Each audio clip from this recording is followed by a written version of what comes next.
Hola, ¿qué tal? Muy buenos días, bienvenidos. Esto es La Junta Médica. Leslie, muy buenos días. ¿Qué tal, Paulita? Seguimos en la semana de vacunación de las Américas y hoy día hablaremos sobre la vacuna del virus del papiloma humano. ¿Qué es eso? Enseguida se lo vamos a contar porque contamos con un especialista en este tema. También vamos a hablar de una enfermedad que si no es tratada a tiempo puede dañar todos nuestros órganos. Hablamos de la diabetes. Empezamos La Junta Médica.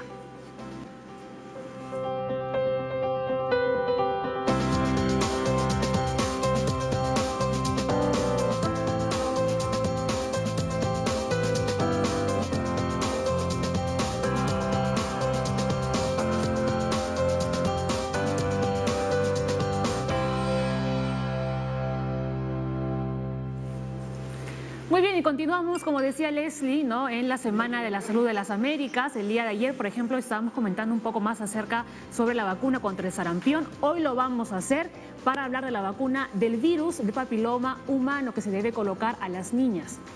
Es una vacuna que va a prevenir una enfermedad que es el famoso cáncer de cuello uterino. Esta es una vacuna que evita que alguien pueda tener un tipo de cáncer.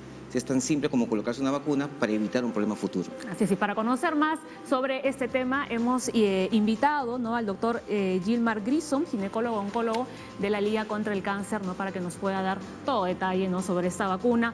Las niñas, cuántas dosis tienen que colocarse, ¿Qué edad? ¿no?, y hasta qué edad, por ejemplo, si es que las mujeres adultas también se las pueden poner. Claro que sí, porque muchas mujeres que no han sido vacunadas porque no había la vacuna, ahora sí pueden colocarse y está en el calendario ya nacional de vacunación. Así es, también va a estar con nosotros, ¿no?, vuelve nuevamente a la Junta Médica el equipo del SAMU, ¿no?, porque hoy tenemos algo muy importante que aprender. Es uno de los primeros auxilios quizás que más se repite a diario y es el del atragantamiento. ¿Cómo debemos comportarnos, ¿no?, cuando sucede o cuando nos sucede a nosotros también? ¿Qué debemos hacer? Sí, porque uno va siempre a comer algo, pasa la comida rápidamente y se atora y mucha gente se desespera y no sabe qué hacer.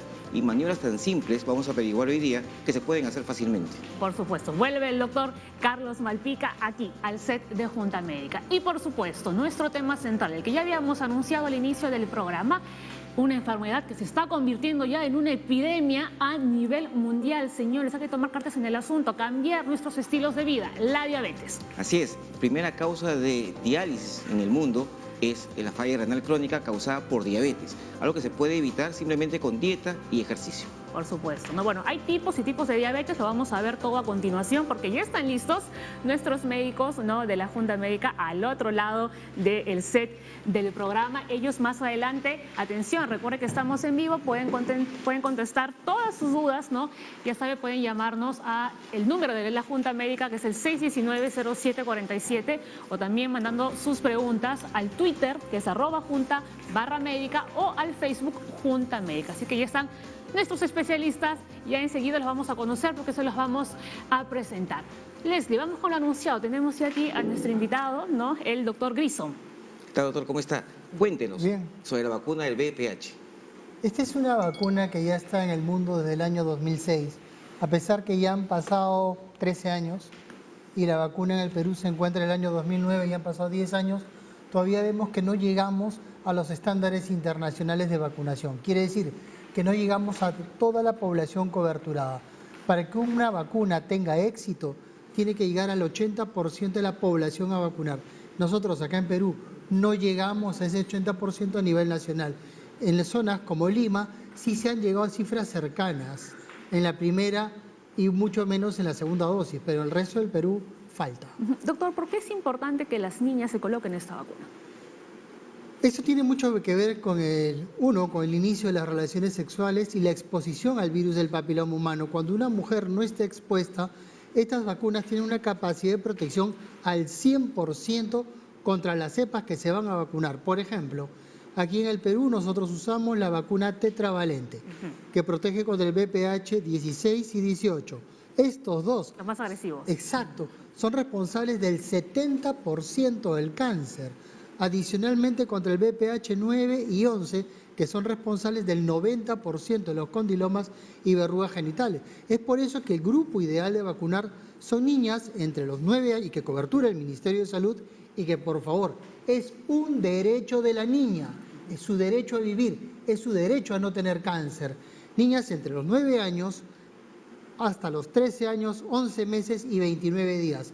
Ellas se vacunan, empiezan las clases, los padres firman el consentimiento informado y se les pone en el colegio. Vamos a suponer que en ese colegio no haya personal de enfermería o las condiciones necesarias para vacunar.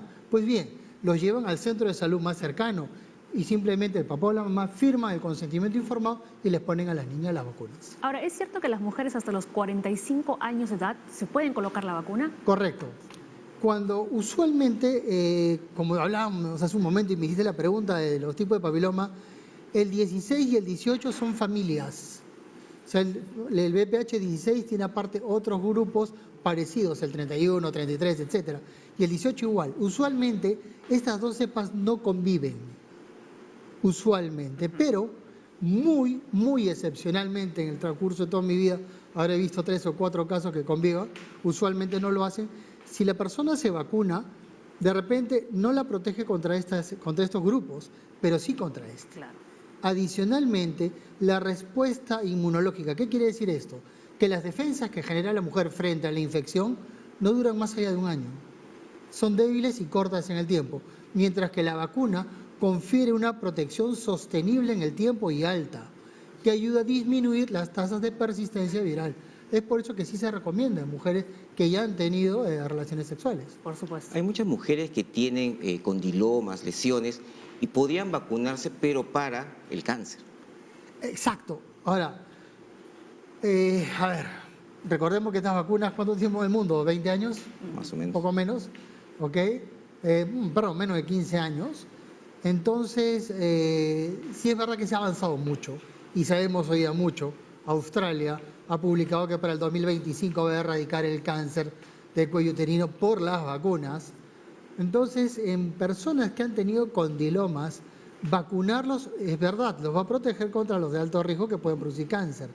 En personas adultas, son las verrugas genitales. Es una enfermedad de transmisión sexual que salen como granitos, como pequeños arbolitos en el pene, en la vagina, en la vulva, a veces en los labios, dependiendo del tipo de contacto que haya habido.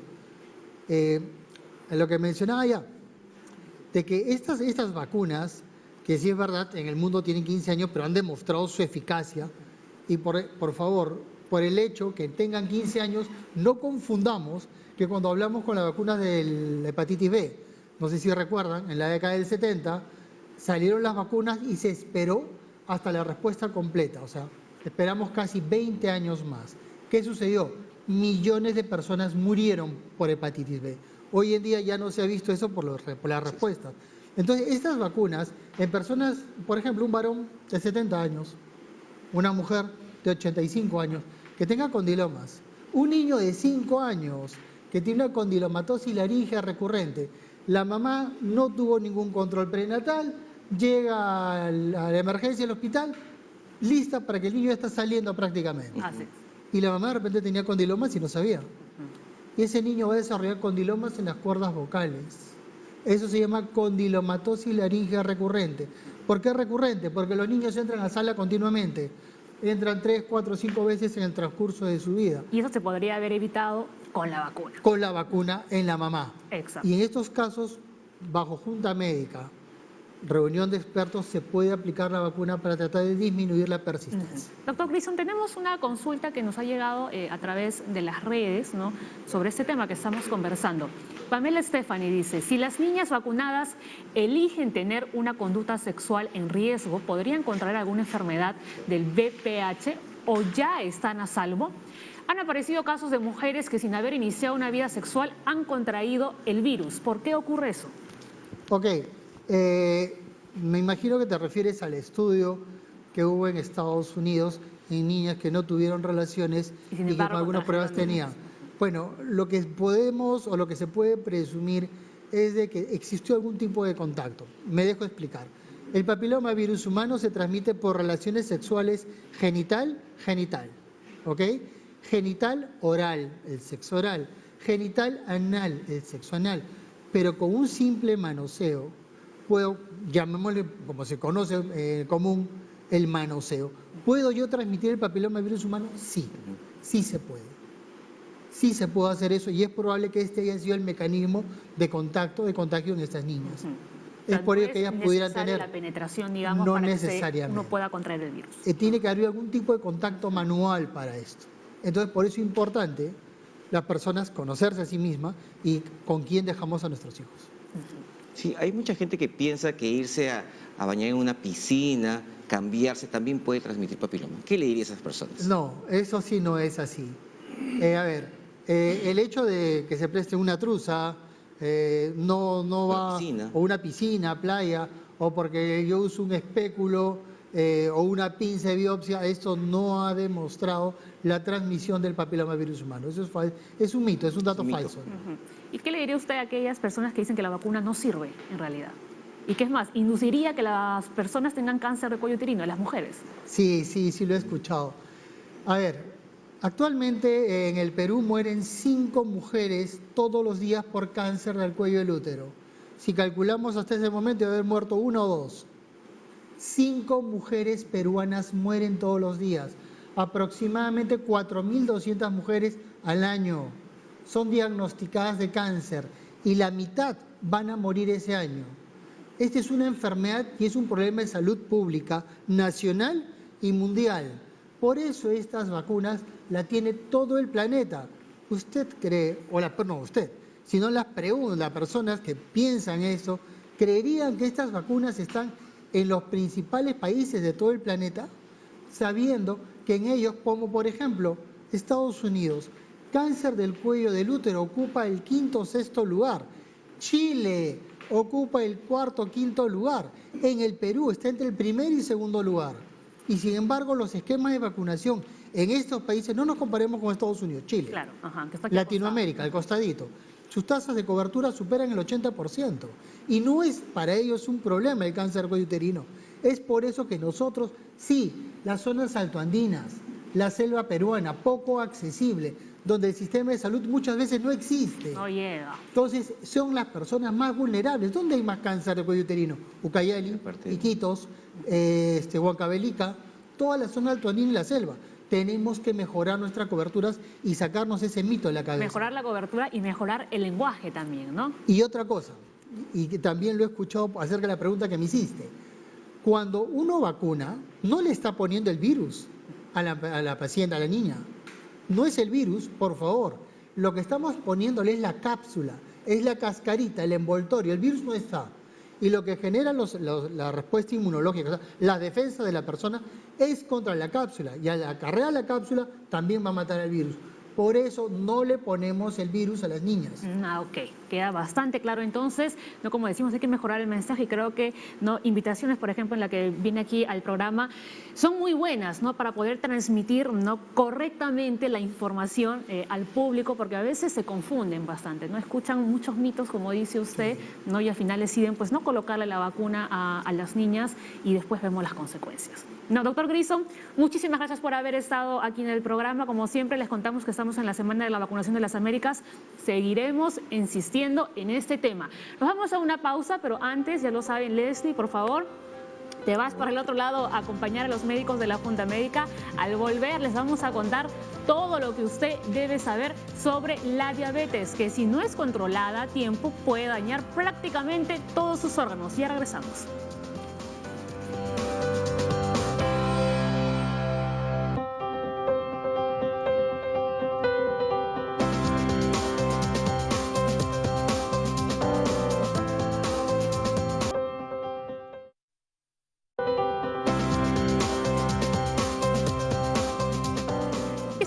Aquí en la Junta Médica y vamos a desarrollar lo que es nuestro tema del día. Hoy hablamos de diabetes, una enfermedad, en el caso del tipo 2, se puede prevenir si es que hoy en día empezamos ya a tomar otro tipo de hábitos, ¿no? Por ejemplo, si somos muy sedentarios, si comemos mal, pues evidentemente son varios factores de riesgo para que a la larga desarrollemos esta enfermedad. Pero, ¿qué más es la diabetes? ¿Qué nos puede hacer a nuestro sistema? Lo vamos a ver a continuación. La diabetes no controlada, atención, daña muchos órganos y sistemas como los nervios, ojos, riñones y el corazón, entre otros. Prácticamente todos nuestros órganos no se pueden ver afectados a consecuencia de esta enfermedad. Para conocer más sobre ella, está con nosotros. Ya lo veían antes, que ya los habíamos enfocado. La doctora Lauri Marcilla, endocrinóloga especialista en diabetes del Hospital Edgardo Rebagliati de Salud. Y también el doctor Arturo Reyes, neurólogo del Instituto Nacional de Ciencias Neurológicas. Y este crédito sí me lo sé porque es mi compañero de todos los días, el doctor Leslie Soto, se une a la Junta Médica, médico internista del Hospital Cayetano Heredia. A ver, doctores, antes estábamos comentando, ¿no?, de que ya esta enfermedad se está convirtiendo casi ya en una epidemia a nivel mundial, ¿no? ¿Qué es lo que está sucediendo con nuestros hábitos alimenticios o en nuestra vida en general, ¿no?, para que desarrollemos esta enfermedad? Buenos días. Bueno, gracias por la invitación, primero. El tema de diabetes es un tema muy complejo, pero muy interesante, porque estamos viviendo una transformación cultural. Nuestros hábitos antiguos han cambiado y el incremento del sedentarismo también ha tenido impacto en nuestra salud. Entonces resulta que ahora nuestras estadísticas están cambiando y hay una enfermedad que es una enfermedad que está acaparando a nivel mundial gran cantidad de cifras y los pacientes terminan con problemas serios, cardiovasculares, como mencionó, del riñón, del corazón. De los ojos también. De los ojos. Es más, se crea un mito en relación a la diabetes. Una persona menciona la palabra diabetes, o tienes diabetes, o puedes tener diabetes, y se crea todo un mundo, un paquete enorme de miedos que salen. Ya estoy enfermo. Entonces, el tema de diabetes se relaciona directamente con la información que puedan recibir. La diabetes es más manejable si uno empieza a conocer qué es y de qué se trata y contra qué me enfrento. Claro. Es como que uno entrar a un ring, a un partido y sabe quién es su contendor, ¿no? Sabe a qué se va a enfrentar. Es un tema que podría cambiarte radicalmente la vida para bien y si no lo manejas adecuadamente, para no tan bien. Así es. Doctor Arturo. Bueno, efectivamente, la diabetes no es un problema focal, realmente la diabetes es un problema sistémico, afecta a múltiples órganos. Yo como neurólogo generalmente vemos las complicaciones de la diabetes a nivel del sistema nervioso central y periférico y entre ellas podemos decir que aproximadamente un 50% de los pacientes que tienen diabetes van a desarrollar una neuropatía diabética en algún momento de su vida y esto está en función de dos problemas, una azúcar mal controlada y la edad del paciente son los factores principales. Y estas consecuencias no solamente se van a ver solo a nivel de nervios periféricos, sino que hay dos lugares donde puede generar un factor de alta morbimortalidad, es decir, de alta enfermedad y alta mortalidad del paciente. Uno a niveles cardiovascular, es decir, provocar una neuropatía autonómica en la cual lleva compromiso cardiovascular y este paciente puede desarrollar fácilmente o una isquemia o un infarto o un trastorno a nivel de ritmo cardíaco como una arritmia cardíaca y tener una muerte súbita. Y el segundo es que además el paciente malogra su calidad de vida. Es decir, cuando yo ya tengo una neuropatía diabética, como bien dijo la doctora, a este paciente hay que enfocarlo en su contexto y ver no solo como paciente, sino en el contexto socioeconómico, en el contexto social, que permita entender y permita manejar y hacer particularmente en cada paciente el tratamiento y poderlo ayudar. Doctor Soto. Sí, justamente las personas piensan que la diabetes simplemente es que el azúcar subió. Y realmente este azúcar subió tiene más importancia, porque el azúcar alta en la sangre lo que va a hacer es malograr las arterias y las venas. Y al malograr las arterias y las venas, estas comienzan a obstruirse y ya no dan el flujo que uno necesita.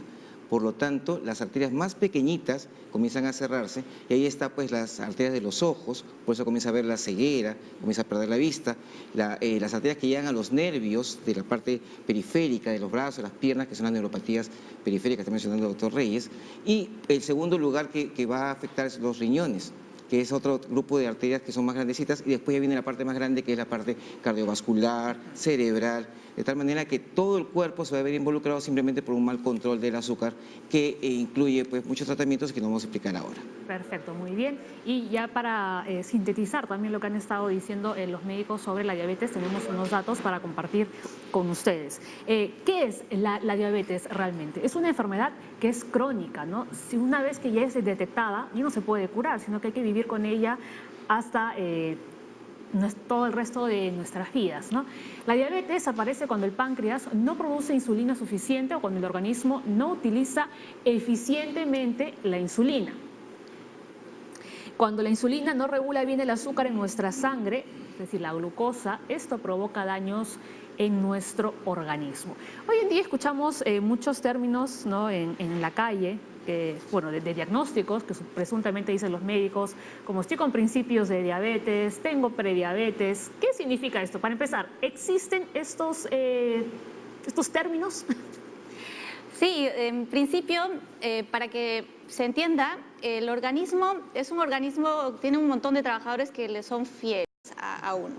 Y mucho antes de que se desarrolle la diabetes, el organismo empieza a entrar a un periodo de lucha por protegerte. La insulina, que es la que regula los niveles de glucosa y te ayuda a utilizarlo como medio de gasolina, digamos, empieza a protegerte y a trabajar más. Y a protegerte trabajando más se termina a veces agotando si es que uno no cambia sus hábitos y sigue haciendo mala práctica de la comida, de la falta de actividad física, entre otros. La insulina termina agotándose y empieza a haber pequeñas fallas de glucosa. La glucosa empieza a elevarse, pero no en rangos de diabetes, pero ya tiene picos de elevación de glucosa moderado, digamos. ¿Y en ese momento ya empiezan a aparecer los síntomas o puede que pasen desapercibidos? Pueden pasar totalmente desapercibidos. La persona no tiene síntomas, no se hace chequeos, está en un nivel de prediabetes, existe criterios diagnósticos para prediabetes y en este contexto una persona que es diagnosticada puede revertir perfectamente la progresión a la diabetes, es decir, se puede evitar el desarrollo de diabetes. Cuando está en prediabetes. Ahora, en el tema de que uno no toma medidas a nivel temprano, de insulina resistencia o en prediabetes, uno termina progresando a la diabetes. Antes se creía que una vez que uno es diagnosticado con diabetes no hay marcha atrás. Se es diabetes para toda la vida. Hay nuevos estudios que nos sugieren que si uno toma medidas los primeros años, medidas de toma radical, de cambios de estilo de vida, hacer lo que todos deberíamos hacer, sea ejercicio, actividad física, que ni siquiera nada más es dieta y ejercicio, es estar en un buen nivel de sueño, estar librado de estrés, dormir adecuadamente, puede revertir, entre comillas, y llegar a niveles normales de glucosa. Esto es reciente, es último, y sí se ha visto que si en los primeros años uno toma medidas radicales, puede revertir. Entonces es un tema manejable. Eso es interesante. Y la prediabetes existe. Ahora mismo nos estamos centrando, digamos, en la diabetes que uno desarrolla, ¿no? Pero hay otro tipo de diabetes que, digamos, es adquirida, ¿no? Que uno nace con ella, ¿no? Lamentablemente. Esa es la diabetes tipo 1, ¿no? Sería bueno que empecemos a diferenciar, ¿no?, los tipos de diabetes para no confundirnos mucho. A ver, vamos explicando los tipos de diabetes primero. A ver, no sé quién. Bueno, doctores. en realidad, efectivamente, la diabetes tipo 1 generalmente tiene un gran componente genético, es decir, que viene una carga genética, ya sea por padre o de la madre de los dos. Segundo, se desarrolla a edades más tempranas. Y tercero, generalmente son pacientes que se vuelven insulinodependientes casi de saque, porque son pacientes que tienen picos muy irregulares y entonces con la insulinoterapia tienen un papel de juego de su azúcar. Y lo otro es la diabetes tipo 2. La diabetes tipo 2 no implica que no tenga un componente genético, sí hay un componente genético, pero ahí juega un papel más importante el medio ambiente. Es decir, si tengo un peso ideal, si realmente estoy sobrepeso, si realmente soy obeso, es decir, si el ambiente a mí, aparte de mi predisposición genética como que traigo de mis padres, si yo tengo un ambiente adverso, es decir, me gusta comer muchas grasas, mucho azúcar, mucha carga de glucosa, entonces definitivamente mis sistemas que tienen que controlar ese azúcar se van a desbordar y al desbordarse esos sistemas, en algún momento mi sistema no va a poder manejar el azúcar y voy a tener los picos de azúcar que habló la doctora. Y al yo tener picos de azúcar, ¿qué es lo que hago? Estoy lesionando mis órganos. Cada vez que mi azúcar hace picos, puedo lesionar la retina y tener una retinopatía diabética. Cada vez que hago picos, pues una neuropatía diabética o poner un problema renal o un problema cardíaco. Y el espectro realmente se habla incluso a problemas incluso hasta vesicales. Claro, acá la idea, como menciona Arturo, es que la insulina se usa para que el azúcar que está en la sangre entre a la célula para ser utilizada. Los que son diabéticos tipo 1 nacen con poca insulina y poco a poco van perdiendo la insulina, por eso hay que dar insulina para que puedan seguir con esta función. Que son insulinodependientes. Insulinodependientes, ¿no? Poco a poco va perdiendo, por eso que se ve también pues, en gente joven, en adolescentes, en niños, y la dosis es la que ya uno va adquiriendo por pues, parte genética, parte social. Luego también que hay que decirle a la población es que la glucosa es la unidad mínima de los carbohidratos en castellano. Y la glucosa no significa que solamente es dulce, sino que las harinas, a la hora que se rompen las harinas, se convierte en glucosa. Sí. Fideo, papa, yuca, camote, arroz, pan, todo eso es glucosa. Entonces cuando ella dice, no estoy comiendo dulces, pero sí como fideos un montón y arroz un montón, están en lo mismo. Hay que chequear también eso. Es un término que confunde, ¿no? Cuando hablamos de azúcar en sangre, no pensamos que estamos hablando de, como dice el doctor Soto, de dulces, de postres. Sí. Claro, todo se convierte, todo lo que uno Sí. come se convierte en azúcar en la sangre. Eso es lo que debe quedar claro, ¿no? Y bueno, y la diabetes tipo 2, esa sí es la más común, ¿no? Y por lo general se desarrolla lentamente con el tiempo, ¿no? Y como dicen los doctores, si es que no adoptamos ya medidas ya, ¿no? Probablemente gran porcentaje de la población va a ser diagnosticado con diabetes. Vamos a ver cuáles son todos los daños que genera esta enfermedad, porque le decimos que prácticamente puede complicar bastantes órganos. Pero, a ver, pero antes, vamos con los síntomas. A ver, los síntomas, vamos con los síntomas primero. ¿Estos síntomas pueden variar? O a ver, ustedes nos van a decir, tener mucha sed, orinar frecuentemente, sentirse hambriento o cansado, perder peso sin proponérselo, tener heridas que sanan lentamente y también la visión borrosa. ¿Cuándo aparecen ya estos síntomas? Los síntomas son variables. Hay mucha gente que puede tener niveles muy elevados de glucosa y no tener nada de síntomas, como hay gente que al inicio de la elevación relativamente moderada ya tiene síntomas. No pueden tener un diagnóstico esperando los síntomas, es decir, la diabetes, y que quede claro, puede ser perfectamente asintomática. He tenido pacientes que estaban en 700 de glucosa y caminaban en la calle normal. Muchas veces el organismo se termina acostumbrando a estos niveles y no presenta síntomas. Es verdad que estos son los más frecuentes. Cuando los niveles se elevan ya por encima de 250, 300, sí puede tener sed, orinar frecuentemente porque la liberación de glucosa en la orina se incrementa, y sentirse hambriento y cansado. Perder peso son los más frecuentes. Tener heridas que sanan lentamente, eso ya está relacionado a un cuadro relativamente avanzado de diabetes. No es un síntoma. Muchas veces los pacientes me dicen, doctora, yo no creo que tenga diabetes, pero yo me hago heridas y me sana al toque. No tiene que ver. Eso es cuando ya a veces está más avanzada la diabetes y los mecanismos de cicatrización, de vascularidad están alterados, pero no es un síntoma inicial, no esperar. A ver, rápidamente vamos a repasar cuáles son los daños, ¿no?, que provoca la diabetes en el sistema digestivo, en el tracto urinario, órganos sexuales, corazón, vasos sanguíneos y también los ojos. A ver, doctor Arturo. Sí, bueno, como le dije inicialmente, la diabetes es una enfermedad sistémica y efectivamente va a afectar diferentes órganos y diferentes sistemas. Se ha visto que el primer sistema que afecta es el sistema nervioso periférico, lo que llamamos lo que es la polineuropatía diabética periférica, en la cual el paciente tiene sensación de hormigueo, sensación de adormecimiento, sensación de icada, sensación de quemazón, luego pasa otra fase en la cual presenta debilidad muscular progresiva. Esa es la parte periférica. Pero existe el otro sistema que es el sistema nervioso autonómico, es decir, cuando afecta al corazón, afecta al riñón, al sistema gastrointestinal, al sistema vesical y al sistema sudomotor. Es decir, cuando afecta el corazón me puede dar efectivamente un infarto cardíaco y morir por eso, más que por la misma diabetes. O tener un problema a nivel gastrointestinal y tener gastroparesia y problemas gastrointestinales, ya sea alterando la motilidad, ya sea llevándome a una diarrea o llevándome a una constipación. O llevándome a la región vesical o a la parte genitourinario, provocando disfunción sexual en el varón o una disfunción sexual femenina, o incluso llegar a lo que se conoce como a una vejiga neurogénica. O me puede llevar a un problema de tipo sobre todo ocular, y hacer lo que es la retinopatía diabética, y el paciente comienza a perder la ceguera permanentemente. Entonces realmente, si nosotros vemos el espectro que habla, uno de los sitios preferidos es el sistema nervioso, sea central o periférico, y realmente el paciente al final termina muriendo por otra cosa más que por la misma diabetes, porque como bien me dijo la doctora y bien dijo acá el colega, es que si nosotros hacemos un control de la diabetes y además al paciente le enseñamos un estilo de vida que permita realmente prevenir estas consecuencias, realmente no deberíamos llegar realmente a una amputación o a una muerte súbita de este tipo, en realidad. Perfecto. Doctores, tenemos que irnos a una pausa. Ustedes, por favor, no se muevan.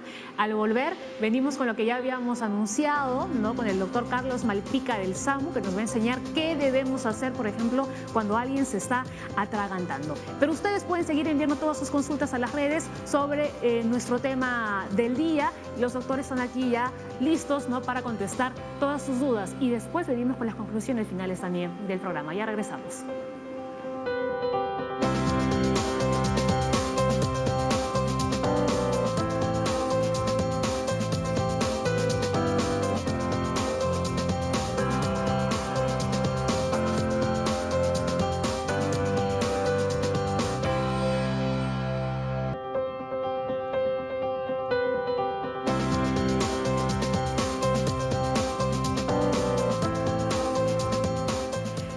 Estamos con el doctor Carlos Malpica, que le damos la bienvenida aquí a nuestra nueva temporada de Junta Médica. Doctor, no podíamos prescindir del SAMU, porque son realmente información útil y necesaria la que usted nos brinda. Muchas gracias, Paola.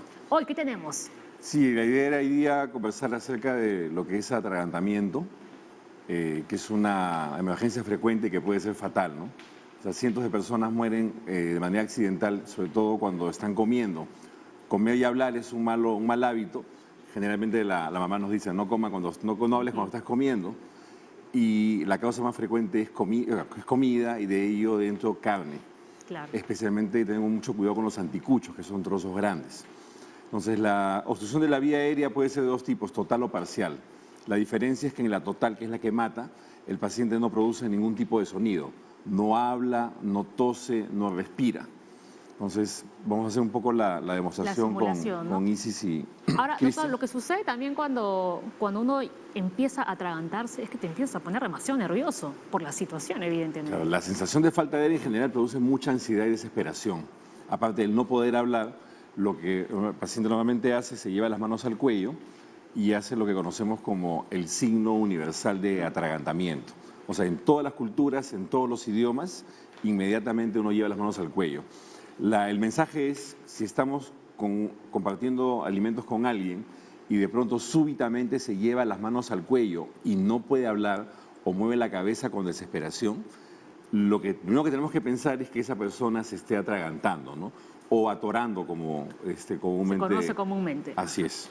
Entonces, cuando es parcial, el mecanismo de defensa es la tos. El paciente tose y eso es un buen síntoma. Parcial quiere decir que podemos respirar un poquito. Exactamente. Todavía, o sea, que El paciente pase el aire. va a poder hablar con cierta dificultad, disminuye el tono de voz y que el acto reflejo es toser, toser, toser. Hasta expulsar. Hasta expulsar espontáneamente el cuerpo extraño. Si la tos persiste más de 30 minutos, es recomendable que de todas maneras la persona sea trasladada a un centro asistencial para valorarlo, ¿no? Eso es lo recomendable. En el tema de la obstrucción total, que es la que mata, quisiéramos hacer la demostración de la maniobra de compresión abdominal. Y si es nuestra modelo el día de hoy, se lleva las manos al cuello, va a intentar pedir ayuda. Lo primero que tenemos que hacer es ponernos delante de ella y hacerle la pregunta, ¿no? Te estás atragantando, te estás atorando, cálmate, te voy a ayudar. Y una vez que ya ha tenido contacto visual, se coloca el rescatador en la parte posterior, va a poner un pie adelante para mantener el equilibrio, la mano derecha o la mano izquierda la cruza y la va a colocar donde acaba el tórax y donde empieza el abdomen, justo encima del ombligo y debajo de la última parte del esternón. Va a colocar la mano en puño, con la otra mano va a abrazar la mano que ya está cruzada para poder hacer enganchar las manos y poder hacer las compresiones abdominales. Lo que vamos a hacer es un movimiento de cuchara, de abajo hacia arriba, de afuera hacia adentro, como si fuese una cuchara, como mencionaba. Una cuchara de helado, para que la gente entienda, ¿no? Una cuchara de helado, un buen ejemplo. Ya. Y esto va a ser un efecto de sifón. Lo que vamos a hacer es acumular presiones de aire hasta que en determinado momento, a la tercera, cuarta compresión, el cuerpo extraño va a salir por donde vino. Ahora, estas compresiones, ¿no? ¿Cada cuánto tiempo se tienen que hacer eso? ¿Inmediatamente? No, tenemos que hacerlo hasta lograr desatorar a la persona o desobstruirla, porque lo que va a suceder es que tenemos 30 o 40 segundos, que es una capacidad promedio de resistencia sin respirar, y luego el paciente lo que va a hacer es desvanecerse. Y ahí ya tendríamos que hacer lo que conocemos como reanimación cardiopulmonar. Así es. O sea, que sería materia de otra conversación. Ese es otro día, doctor. Ahora, eso es en el caso de un adulto, pero hemos visto también casos de atragantamiento en bebés incluso, ¿no? Claro, hay casos especiales, ¿no? Como por ejemplo el tema de la gestante. En la gestante la compresión tiene que ser a nivel torácica. O una persona de talla grande o el rescatador es más pequeño, lo mejor es que sea en el tórax y no en el abdomen. Y tenemos que aplicar un principio de proporcionalidad de acuerdo al tamaño o la masa del paciente. ¿Por qué? Porque si es un niño, digamos, de 8 o 10 años, posiblemente con solo una mano podemos hacer la compresión, si no vamos a lesionar al paciente. Claro. Y en caso de lactantes, de bebés menores de 1 año, lo recomendable solamente es usar 2 dedos. Ajá. ¿Y podríamos enseñarlo? A ver, en el caso del niño, sería colocar una mano atrás como soporte, y hacer las compresiones con la otra mano por delante, ¿no? Al igual, a nivel del abdomen, sobre el ombligo, nos haríamos las compresiones. La idea es ejercer la fuerza si es un niño pequeño, digamos, Claro. de 8 o 10 años. Si es un bebé, tendría cargado en brazos o sobre una superficie plana y solamente con 2 dedos. Ajá. En las rodillas En podría el- ser, por en el ejemplo? tórax. Sí, podría ser, Sobre las sobre la rodilla, con la cabeza un poco hacia abajo. La verdad es que va a ser es tan traumático. Hemos tenido varios casos en los cuales que los padres llaman o la mamá llama a la central 106 y dice, tengo mi bebé que se está atragantando, no puede respirar. Se les ha dado indicaciones por el celular Y ellas han podido y realizar. mientras que iban camino hacia el hospital o clínica, han logrado liberar la vía aérea con las recomendaciones telefónicas. Perfecto. Entonces, no solamente la central es para recibir llamadas, sino también nos sirve para poder darle orientación, sobre todo algunos puntos claves en determinadas Los situaciones de primeros emergencia. auxilios. Sí. ¿no? Ujú. Ahora, yo quisiera que nos explique, por ejemplo, porque aquí estamos viendo el ejemplo, ¿no? En el caso de la señorita es más pequeña, ¿no? que el señor, pero imagínense en mi situación que yo esté comiendo con mi padre, por ejemplo, mi padre mide 1,80, ¿no? Y se empieza a atragantar. ¿Cómo haría yo para hacer esas compresiones? Porque yo pues soy bastante pequeña, delgada. Claro, ¿no? de pie va a ser complicado, porque lo que hay que evitar ahí en todo caso es tratar de hacer una caída y no Claro, se lastime la ajá. caída. Y lo que habría que hacer es RCP, compresiones sobre el piso, ¿no? Porque no va a haber, la diferencia de masa es tanta que no se va a poder, lo recomendable es que sea torácica, pero lo que va a suceder es que va a caer al piso desvanecido, ¿no? O sea, Y lo que hacer- deberíamos hacer en el caso de que la persona que se atraganta es bastante más grande, ¿no? En el suelo. Así es, porque no se va a poder sostener, o sea, Claro, eso no me voy es- para atrás con todo y él. o se terminen 2 lesionados en vez de 1. Al final, sí. Muy bien, a ver, los doctores de la Junta Médica, ¿qué opinan aquí de nuestra secuencia del SAMU y lo que nos ha explicado el doctor Carlos Malpica sobre el atragantamiento? La primera recomendación, creo, masticar bien la comida, ¿no? Sí, claro. Efectivamente es relativamente frecuente y siempre en algún caso, en alguna familia, de alguna manera, siempre ha tenido algún percance de este tipo y efectivamente salva vidas, porque como que bien dicho, unos segundos el paciente se desmaya y en 5 minutos, si no tiene oxigenación, prácticamente estamos entrando ya en una muerte cerebral. Entonces, definitivamente es importante tenerlo como un auxilio en casa y todos deberíamos participar de alguna manera para estar atentos ante una posibilidad potencial dentro de la familia. Ajá, por supuesto, doctora. Es algo que uno piensa que no va a necesitar conocer ni poner en práctica, asume que nunca te puede pasar, pero es algo que puede pasar a cualquiera, en cualquier momento, y el conocimiento de esto podría salvar la vida de un ser querido, de una persona que pueda necesitarlo. Por supuesto. Claro, y lo Leslie. otro que mencionaron fue pues que hay que masticar bien la comida y no hay que estar hablando mientras uno come. Ambas cosas hay que evitarlas, hay que disfrutar de comer, pues comer es una delicia, pero con una buena técnica y estar silenciado durante la comida. Una vez me dijo un doctor que es gastroenterólogo que la comida, ¿no? se mastica 30 veces. Pero yo le decía, doctor, que mastica 30 veces y menos cuando tenemos hambre. Para asimilarla mejor. Así es. Es todo un arte el tema de comer, ¿no? Por supuesto, muy bien. Doctor Carlos Malpica, como siempre, muchísimas gracias por haber estado en el estudio también, ¿no? A sus colaboradores, muchísimas gracias, chicos. ¿No? El próximo miércoles volvemos con más. Ya nos contará, el martes, perdón. A ver, bueno, yo ya me estoy adelantando a la semana. Nos vamos a la pausa, pero antes tenemos una consulta para los doctores de la Junta Médica sobre nuestro tema del día, que es la diabetes. A ver si vemos la pregunta. Ahí está en la pantalla. El Facebook, Yesiel dice, si el azúcar en la sangre de un paciente recientemente diagnosticado rodea los 300, ¿cómo podría ser para que los niveles de azúcar en sangre bajen rápidamente? No te preocupes, Yesiel, que enseguida los doctores después de la pausa te van a contestar todas las dudas que tengas tú y el resto de la audiencia. Ya regresamos aquí en Junta Médica.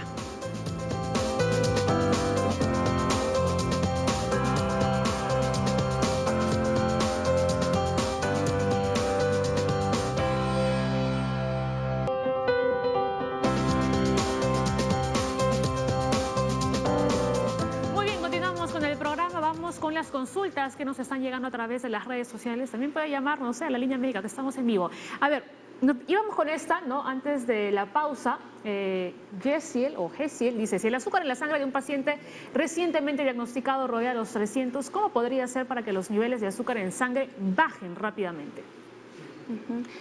Bueno, a responder, Yesiel, 300 es un nivel relativamente alto de glucosa, es verdad. Pero lo inicial es establecer cuál es la causa de los niveles elevados de glucosa. El endocrinólogo que te haya diagnosticado, la primera parte que hace es establecer tu diagnóstico y el nivel de descompensación. Un factor importante es el nivel de hemoglobina glicosilada, que es un examen que nosotros tomamos para saber cómo estuvo tus niveles en los 3 últimos meses de azúcar. Y de acuerdo a eso y a tus hábitos, establecemos nuestra primera terapia.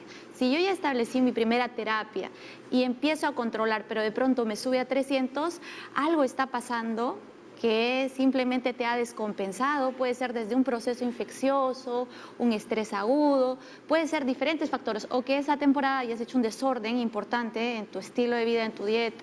Si es un paciente que regularmente no hace cambios, a pesar de ser recientemente diagnosticado y los niveles siempre se mantienen altos, 200, 300, a pesar de la medicación, significa que la medicación no está siendo eficiente contigo y que de pronto los hábitos o los cambios que tú estás haciendo no están siendo realmente a conciencia. Entonces, ahí tiene que volver uno a su médico, al endocrinólogo, para que se reformule el plan de trabajo. El plan de trabajo no solamente son medicamentos, el plan de trabajo es una conversación sincera, totalmente sincera, y decir, ok, ¿sabe qué, doctora? O ¿sabe qué, doctor? Me he portado mal y estoy comiendo de más, o la vez pasada, cumpleaños de alguien, me comí más. Pero si no fuera todo eso, lo más importante es que tiene que ir temprano, porque si fuera un proceso infeccioso, una infección urinaria, una neumonía que está empezando, uno de los primeros factores que se notan es la glucosa alta, y eso tiene que diagnosticarse temprano. Si no hay cita con el médico, ir a emergencia para que te hagan una evaluación temprana. Ese sería mi consejo. Perfecto. ¿Algo que añadir, doctores? Bueno, sí, va a depender de la condición del paciente. Si el paciente, como la doctora dice, es un paciente que está estable y aparentemente se puede comunicar con nosotros y hacer la pregunta, entonces es bueno que vaya a su médico consultante y lo vea. Pero si veo que es un paciente que realmente tiene otros síntomas, aparte del azúcar, entonces lo más aconsejable es ir a emergencia, que ahí definitivamente le van a bajar rápidamente la glucosa, pero que ese solamente es el punto inicial para su tratamiento definitivo. Por supuesto. Vamos con más consultas. A ver, esto nos llega desde el Twitter, Carla Serrano. Este para ti, Leslie, dice, ¿a las niñas se les vacuna y es para siempre o cuando sean adultas hay que volverse a vacunar? Bueno, la idea de la vacunación es que te va a dar protección ya de por vida. Es una vacuna que nos va a permitir que la persona vacunada no tenga, si es que adquiere estos virus, no puedan hacer enfermedad. Entonces, la idea acá es que se vacuna más temprano, la protección es de por vida y obviamente ya se olvida del cáncer de cuello uterino, se olvida de las verrugas y todo ese tipo de cosas que puede ocasionar el papiloma humano. Bueno, aquí aclarando que esta pregunta no era sobre la vacuna del VPH, ¿no? Muy bien, seguimos con más consultas y ahora creo que sí vamos a retomar nuevamente con nuestro tema del día, que es la diabetes. Carla Chan dice, ¿qué riesgos trae la diabetes gestacional? Ese es un tema muy importante porque en principio uno puede no tener diabetes, pero hay un cuadro que se manifiesta durante la gestación y es que personas con cierto grado de nivel de riesgo durante el embarazo, los cambios hormonales que se producen en el embarazo promueven la elevación de la glucosa de manera temporal, a veces durante el embarazo y otras veces ya de manera permanente, incluso después del embarazo. Pasa que los niveles se elevan y el impacto de la glucosa alta va directamente al bebé. El bebé empieza a recibir niveles elevados de azúcar y su desarrollo cambia. Los bebés pueden salir un poquito más grandes, lo que nosotros llamamos macrosómicos, y pueden tener problemas durante la formación, o pueden ser un parto complicado, preeclampsia, hipoglicemia durante el parto. Lo más importante de la diabetes gestacional que uno tiene que saber es que si yo tengo riesgos de diabetes familiares o tengo sobrepeso, obesidad, sedentarismo y estoy embarazada, se tiene que hacer un screening de diabetes. Los médicos, los ginecobstetras saben en qué momento del embarazo hacer su test de tolerancia con el azúcar y diagnosticar temprano. Ahora, doctora, esta diabetes conocida como gestacional, digamos, hay mucha gente que puede pensar que culmina con el parto. Es muy frecuente que después del parto los niveles vuelvan a valores normales y porque las hormonas que se presentaban altas durante el parto ya no están. Y es verdad que hay un porcentaje que también persiste con niveles elevados de glucosa. Entonces, lo que nosotros evidenciamos es que termina el parto, los niveles caen de glucosa. A las 6 semanas nosotros tenemos que hacer un test de tolerancia a la paciente para descartar diabetes establecida, que no es la gestacional. No quiere decir que uno da a luz y luego se olvida del asunto. Tiene que hacer un screening posterior, que ese es importante. Por supuesto. Vamos con la siguiente consulta. Seguimos todavía conversando aquí con los doctores sobre la diabetes. Elizabeth Gómez, ¿el hipotiroidismo, la ansiedad y la diabetes tipo 2 están relacionados? Doctor Arturo, a ver. Bueno, no olvidemos que la diabetes es un problema metabólico que tiene que ver con un juego de hormonas realmente y un balance bastante sensibles. Y efectivamente, el hipotiroidismo está relacionado con la diabetes. Un paciente que, por ejemplo, que tiene hipotiroidismo aumenta su peso terriblemente o tiene el riesgo de generar un peso terriblemente. No solamente se ha visto que pacientes que tienen hipotiroidismo, la prevalencia de ansiedad y depresión es más elevada que la población convencional. ¿Por qué? Porque sus juegos hormonales tipo T3, T4, que tiene que ver con las hormonas tiroideas, no solamente participan en la parte metabólica y en la parte de las vías intermedias metabólicas de los azúcares, de los lípidos y las proteínas, sino que además actúan a niveles que tienen que ver con los cambios humorales y los cambios comportamentales y alteración de los neurotransmisores para poder desarrollar pacientes con ansiedad y depresión. Leslie. Bueno, Arturo ya mencionó casi toda la parte fisiopatológica de esto, pero lo que sí tenemos que tener en cuenta también es que las personas que tienen sobrepeso tienen mucha chance de hacer diabetes. Sobrepeso también aumenta la presión arterial, entonces son enfermedades que están muy relacionadas. Y luego también para aclarar con la pregunta anterior es que recordemos que la diabetes es una enfermedad que no solamente es darle tratamiento, es también cambio de estilo de vida. Mucha gente usa la insulina o pastillas y dicen no me está bajando, pero sigue comiendo igual, no hace ejercicio. Entonces es un conjunto que hay que verlo en su contexto. Muy bien, vamos con otra consulta. A ver, dice Diana Espinosa, ¿la diabetes también se da en menores de edad por el sobrepeso o solo las personas delgadas? Conozco muchos niños con triglicéridos altos, ya sean delgados o con sobrepeso. ¿Qué dicen ustedes? Bueno, efectivamente, primero, hay que pensar que generalmente uno tiene el prototipo que tiene sobrepeso o obeso, entonces probablemente tenga los triglicéridos altos. Sin embargo, o el colesterol alto. Sin embargo, hay personas que son delgadas, incluso de determinada etnia, que realmente tienen hipertrigliceridemia y colesteroles altos y no son obesos, y ni siquiera tienen sobrepesos. Es que hay un componente genético bastante fuerte en ellos. Y sí puede encontrar efectivamente pacientes delgados con hipertriglicemia y esos pacientes tienen prácticamente de por vida tomar medicamentos para ayudarlos a bajar y generar impacto. Porque en ellos, a pesar que son delgados, sus factores de riesgo siguen incrementándose porque están teniendo el colesterol alto y triglicéridos y estos van a tener problemas cardiovasculares. Y con respecto a que si los niños pueden desarrollar o no diabetes a menor edad, acá hemos visto que la población cada vez es menor, tiene sobrepeso y generalmente la diabetes comienza a disminuir el punto de corte. Antes el punto de corte era 50 años, ahora puede tener diabetes de 30 a 40 años. Entonces la dinámica poblacional se está moviendo en ese sentido. Ajá. A ver, doctora. Sí, bueno, respecto a la primera parte de la pregunta, la diabetes también se da en menores de edad por el sobrepeso o solo a personas delgadas. Antes, diabetes en un niño era pensar en diabetes tipo 1, que es la que pues no produces insulina, es insulino dependiente y todo. Pero ahora las estadísticas están cambiando. Hay más cantidad de niños obesos en el mundo, cosa que no había antes, que no se veía por los hábitos. Y ahora está incrementándose la cantidad de diagnóstico de diabetes tipo 2 en niños. O sea, puedes ver niños con obesidad que desarrollan diabetes. Y esta es por la insulinoresistencia, por el sobrepeso, por diversos factores.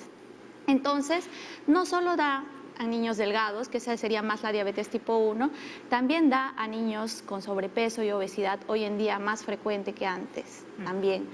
En cuanto a los niños con triglicéridos altos, es verdad, generalmente se piensa más en una tendencia genética para tener triglicéridos altos, no teniendo malos hábitos, no teniendo sobrepeso y obesidad, ¿no? Leslie, ¿algo que añadir? No, que justamente el hábito actual de comer mucha comida chatarra, los chicos ya no son como antes, que antes salían a correr, a jugar, están todos con con la el computadora, celular. con el celular, no hacen ejercicio para nada. Tenemos demasiados niños, hay muchos documentales, muchos reportajes de niños obesos, muchos niños que son, pues, tienen un peso de una persona adulta.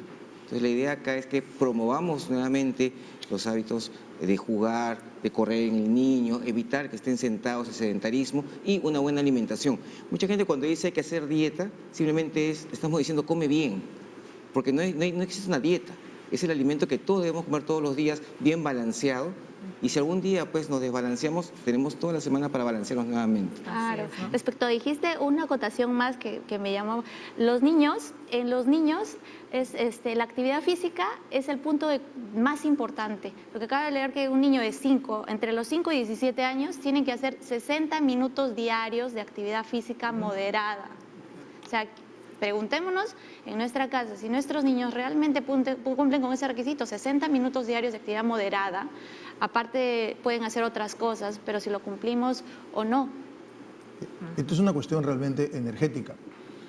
Si yo tengo una cantidad de energía que ingresa con mis alimentos y no las quemo, definitivamente las acumulo. Y al acumular las acumulo en grasa y voy a tener el peso elevado. Así de simple. Sí. Y ahora, otro punto también que yo quisiera añadir aquí, meter mi cuchara, es que antes, ¿no?, se pensaba, bueno, las mamás, ¿no?, que mientras más nos ponían en el plato, ¿no?, más sanos íbamos a estar, y encima la combinación de los alimentos que nos colocaban en el plato ni siquiera eran las correctas, porque quizás nos llenaban de arroz y de, yo qué sé, y con papa y un pedacito de carne, ¿no? Entonces la proteína casi estaba ausente y no nos estamos alimentando de la manera adecuada como debería ser. Creo que también deberíamos aprender más, ¿no?, a alimentarnos bien y cómo debe estar balanceado el plato de los niños, de los adultos y de todos en general. Claro. ¿No? Muy bien. Ahí quería meter mi acotación también yo, y que no soy nutricionista por si acaso.